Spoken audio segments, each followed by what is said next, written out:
Hello there guys, welcome back to Younes Talks Football, welcome back to a brand new video. I hope all of you are doing well today. This is video number 1 of 2 and today's a big day. Why? Because we have Chelsea playing Fulham later on tonight. We've currently got Manchester City playing against Atletico Madrid. That is currently 0-0 and Manchester City look alright. They look alright. They look at, same old City, although maybe a little less potent. And I think you can't, expect any less than that because there's certain players that are looking to leave. If we're looking like a Kyle Walker, for example, that captain's aside, they've already lost a couple of players. So are they going to hold that same sort of vibrancy and level that they did last season when they won the treble? We'll see. But that's currently going on. Later on, Chelsea versus Fulham. After that is done, you will be getting a match review immediately after the game has finished. So make sure you guys are going to be here for that. And in order to know that that has dropped, you got to do 2 things. If you haven't already, that's hit the subscribe button. And secondly, hit the notification bell to be notified once I've uploaded. Don't forget to catch Younes Talks Football on all the socials as well. Links are in the description. Instagram, Twitter and TikTok. Make sure you head over there, give us a follow and enjoy the extra bits of content and daily opinions that are dropping on all of there each day. So, let's get cracking into this video. I have to get ready for this because... This specimen. We'll have to change the guy to specimen now because it's hitting new levels. It's not good news. We are in a bit of a situation now. We've got news on this guy. For those that don't know the reference by now, Romelu Lukaku. I'm going to show you the latest and then what's happened and then we're going to analyse this because... yeah, Chelsea are now in a situation. And it's a situation that I didn't think initially would happen and that I was scared of happening anyway. But here we are. Here it is. Let's get into it. This came from Corriere dello Sport in Italy earlier on this morning. Juventus want to close a deal for Romelu Lukaku within the next 10 days. It won't be easy to reach an agreement with Chelsea, but Max Allegri is waiting for his arrival. That was news number 1. And I saw that and thought, alright, fair enough, right? We'll get a deal done at some point. Brilliant. Allegri's waiting. Fantastic. And then we hear from the man himself. Now, I have to say, I've got to put a disclaimer on this, right? Don't buy what he says, because anything he says turns out to be, a load of rubbish more times than not nowadays. So... But why would he say this? Why would he say what he said? You got to analyse it. Let's get into what he has decided to drop. Here it is. Inter Fan to Romelu Lukaku in Belgium. See, if you sign at Juventus, never say Forza Juventus. Romelu Lukaku responded by saying, no, never. I don't think the deal will go through. And that came from Di Marzio. This was the interaction that he had with the fan before going into the car, and when you do listen to them speaking in Italian, that is the exact translation. Why has he as he told him that he doesn't think the deal's going to go through because he's speaking of an Inter fan, but the Inter fan did tell him, if you do go, please just don't say Forza Juve. So he's already come to peace with the fact that he's probably going to Juve. And by the way, this Inter fan, what are you doing? Can you imagine a Chelsea fan right now, right? Imagine he was linked with, God forbid, let's say he was linked with Spurs, right? Is there really going to be a Chelsea fan that comes across him and goes, oh, by the way, if you sign for Spurs, don't say, come on, you Spurs. Don't say it. No. No Chelsea fan would care. No Chelsea fan would care. We already know the guy is not just a mercenary at this point. He's gone so far beyond being a mercenary, they're going to have to come up with a whole new category for people like this guy. So, I don't understand what this Inter fan's trying to do. Protect his feelings. Don't say Forza Juve, please. Come on, mate. Your old manager and our old manager said one thing one time and it was this. Yeah? Listen. Have a bit of that. Yeah? Stop trying to appease yourself to this. Come on, man. Anyway, that's the fan. We don't care. But Lukaku saying that I don't think the deal will go through. Let's analyse that. Because look, we got to talk about this now. If this Juventus deal doesn't go through, Chelsea are stuck.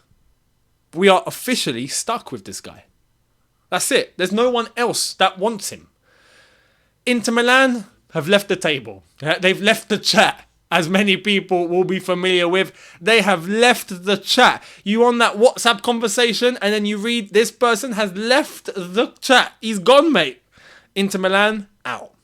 The Saudis have moved on. The Saudis offered him, you could say, half the flipping nation, right? He didn't want it. So they've left, right? They've gone on to other targets. So they've left the chat. This deal doesn't go through with Juventus. Who's left? Who's left? Now, look, we got to talk about what we're going to do here. If we're in a situation where he remains as a Chelsea player and he's not part of the squad, what are we going to do? Are we going to keep paying him 300k a week to tell him to stay at home? You know, I'd rather that than him show up, I'll be honest. But we need to get... We need to sell this guy somehow, man. Somehow, some way. Look, I've come up with an idea. I think what we should do is this. I think we should have the first ever Chelsea car boot sale, right? we should park a car outside of the bridge or outside the car, but probably the bridge because it's in London and there's more people, right? It's gonna attract more interest. So stick a car outside of the bridge and open the boot and have a picture of Lukaku and then stick... Listen, we can do the opposite of what we've been saying for Levi Colwell on here. Instead of saying not for sale, we can put in big, bold, massive blue letters, for sale, right? For sale. At cut price. 95% off, right? We can stick, I don't know, we can get Del Boy himself to come and sell Romelu Lukaku, yeah? The man himself, the best businessman this side of the river. Right?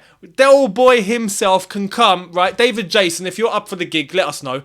I know he's getting on. He's a national treasure. But if he is up for the gig, mate, bring Rodders with you. Bring Rodney with you. If you don't understand the references, go and check Only Fools and Horses. You will understand everything you need to know.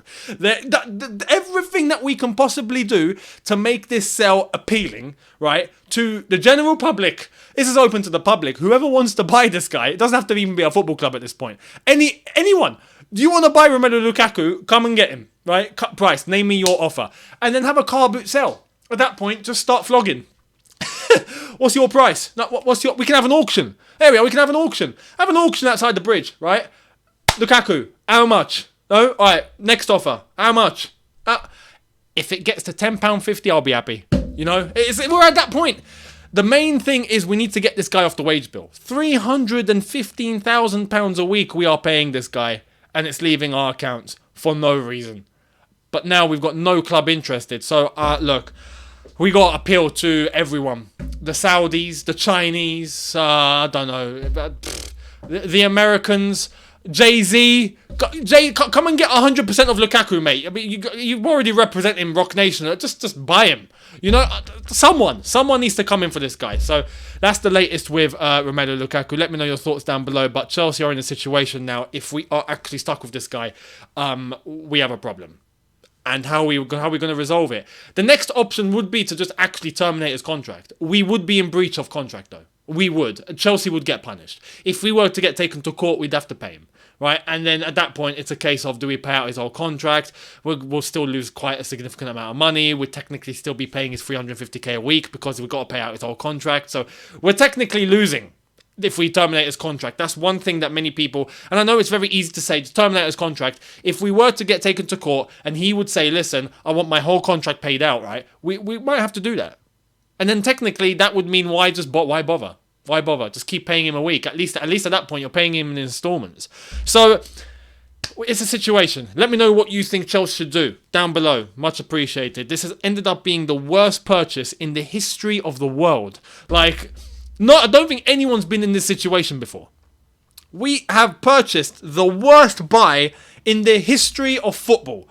Unreal. Absolutely unreal. Let's move on before we wrap up. 2 bits of news. Now, here's the clarification on yesterday's ridiculous reporting coming from the Mirror, which I told you was a load of bogus nonsense. Here it is. Here's the confirmation. Ben Jacobs. Liverpool are not in talks with PSG over a loan move for Kylian Mbappe. You don't need a rocket scientist to figure that out. You don't. right? Whoever look, listen, I'm going to put a thing out there, right, to the journos, to all the tabloid journalists. This doesn't apply to the credible ones. The tabloid journalists, listen, I understand the industry you're in. I understand you're trying to get as many views and clicks and whatnot as possible, right? I understand the articles you want to pop, right? You want them to pop and go everywhere and be the big news and be the exclusive. Not a problem. I understand. I'm going to help you. Yeah? It'd be crazy, but I'm going to help you. If you're going to fabricate a story, at least make it believable. At least, yeah? I don't know. We can come up with one right now. So we come up with one right now. Okay, let's fabricate. Real Madrid interest in Romelu Lukaku. Real Madrid need a striker. They've let go of Benzema. They have decided to turn to Romelu Lukaku. Right? Because they think that his physique and his power might just function in La Liga. And right now with the Mbappe deal on the line, and that might get extended to next year, they see Lukaku as a stopgap. Huh? They can afford his wages, although they're looking to pay him significantly less. But they're looking to be in around that margin because Real Madrid are able to do so. So the interest is there. Romelu Lukaku is wanted by Real Madrid. That's somewhat believable, kind of. Mbappe to Liverpool's a joke. So, what are you doing? Now, let me know if that was a good piece of creativity right there. If you do think that was... I'm not looking to be a tabloid journalist, I'll be honest. No. I'm not looking to lie 24 hours a day. I'm not doing it. So, or maybe 23 hours a day. Tabloids do get some things right from time to time, because they have to stay somewhat credible. But most of the time, they just fabricate. So if you're going to fabricate, at least make it believable. There we are. Now, to wrap up, because that's the Mbappe story out the window, we've actually got credible information now coming in regards to this guy. Actually, no, that doesn't do justice to this guy. I'm not going to call him this guy. This guy only applies to one player. This is Harry Kane. Harry Kane is edging towards Bayern Munich move and waving goodbye to Spurs. Bayern are not coming back with a €100 million bid without the belief that he wants to move. Bayern state that Kane has told them he wants to move to Germany, and this could be what we see this end of pre-season, is Harry Kane waving goodbye to Spurs. This is going to happen, I think. I'll be honest, I think this is now going to happen. It's a matter of time once that bid comes in and the talks end up happening. Now, Daniel Levy was meant to have talks with Bayern Munich on Friday. Daniel Levy decided to purposely postpone those talks for early next week. So from tomorrow, Tuesday, somewhere there will be talks with Bayern Munich. Now, apparently that is a Daniel Levy strategy. He's done it before and he's done it again. Why? Maybe to get the entire negotiation into what he wants. I think it might be just a tactic in order to, dictate the negotiation, like we do it on my terms. We do it at my time, not your time, my time. That does go a long way in terms of business negotiation. Daniel Levy has played that card, so we'll wait and see what happens once the talks commence, but it's obvious Harry Kane would happily give up Spurs to go to Bayern Munich and put himself in contention for winning trophies and silverware, because he's never done it. Right? Yes, he won the Tiger Cup a week ago. Great. He won the Audi Cup a few years ago. Great. That's it. That's all he's got to his name. So he definitely wants a silverware before his career runs out. He will definitely get that at Bayern Munich. He'll be winning the Bundesliga. He'll be winning a German Cup. And he could potentially win a European competition at some point. You never know. But it's better than what he's getting at Spurs, because Spurs are not going to win anything anytime soon. So if he's going to move, he has to do it now. And I think he will move. So let's wait and see how this is all going to end up. But Harry Kane to Bayern Munich on the verge of happening if this all goes through. Let me know your thoughts down below. As I've said, I think it's going to happen now. Bayern Munich, I think, will end up coughing up the money. Manchester United have bought Højlund, not Højbjerg. I said Højbjerg yesterday once in the video, and this is what I'm saying. This is why I told you guys. Man United getting Højbjerg. I've done it again. Oh, no, this guy's going to be difficult for me, man. This guy's going to be difficult. Haaland, Højlund, Højbjerg. This guy is an ultimate tongue twister footballer, man. Oh, man, honestly, let's wait and see how it's going to end up during the season. I think many mistakes are going to be coming because of Højlund. But Man United have bought Højlund, so they've got a striker. I don't think they're going to go for Harry Kane now. Bayern Munich looks so far more advanced as well. So let's see how this one's going to end up. Let me know your thoughts down below. And there we are, people. Thank you all so much for watching. Do not forget, later tonight, review Chelsea versus Fulham, and I'll also touch on the other games that have taken place, including Manchester City. I'll make sure I touch on that. We saw Real Madrid, Barcelona. I think I will leave that till later on as well, because it's just going to be a review of football matches, so I might as well stick that in terms of what we saw last night and what I think. So make sure you guys are going to be there for that, and the one way to know and make sure you're there for that is just hit the subscribe button if you haven't already. So hit that subscribe button, hit that notification bell to be notified once I've uploaded, of course, and do not forget to hit the links in the description. All my socials are there, Younes Talks Football and personal. Younes Talks Football ones are on screen for you right now, so at Younes Talks Football on Instagram, at Y Talks Football on Twitter, at Younes Talks Football on TikTok. And like I said, on TikTok, you guys are going to be sent down memory lane, as well as the shorts on here, but make sure you are following on there to make sure that you get the latest clips that are coming out of Younes Talks Football. So much appreciated. Thank you all so much. I will see you later tonight. Have a good one, people. See you then. Take care and peace.